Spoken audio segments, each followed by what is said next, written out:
Assalamualaikum warahmatullahi wabarakatuh. Perkenalkan, nama saya Hanisa dari Prodi BGSD kelas D1. Di sini saya akan menjelaskan hasil resum tentang materi hakikat IPA dan pendidikan IPA. Pendekatan STS dalam sains adalah pembelajaran yang mengacu pada bahan yang ada di kurikulum dan masalah yang dihadapi masyarakat. Menurut Fisher menyatakan, sains sebagai pengetahuan alam yang diperoleh melalui interaksi antara akal dengan dunia.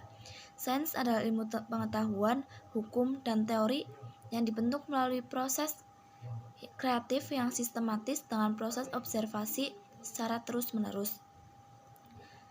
Konsep adalah suatu ide atau gagasan yang digeneralisasikan dari pengalaman yang relevan.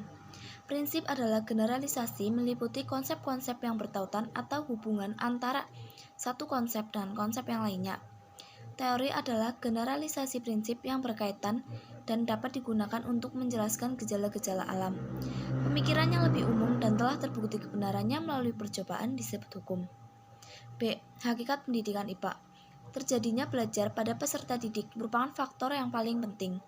Sebaiknya, bahasa yang digunakan hendaknya dapat dimengerti oleh peserta didik. Pendidikan IPA hendaknya memungkinkan peserta didik mengembangkan potensi yang positif pada dirinya dan membiarkannya agar bermekaran walaupun berbeda tetapi harmonis satu dengan yang lain. Model pembelajaran IPA. 1. Teknologi.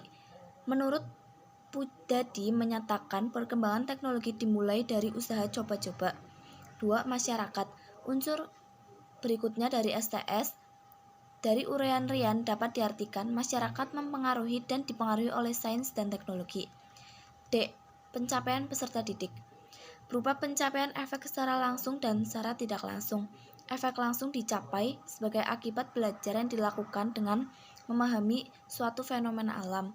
Efek tidak langsung dicapai peserta didik sebagai akibat prosesi yang dilakukan dalam melakukan sains. E. Teori belajar.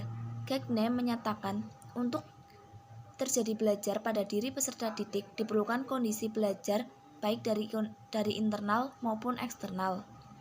F. Paradigma budaya dalam pendidikan sains. Salah satu kendala dalam belajar sains adalah perbedaan cara pandang peserta didik dan cara pandang para ilmuwan. G. Aplikasi dalam pembelajaran. Penerapan pembelajaran SLTM atau Sains Teknologi Masyarakat.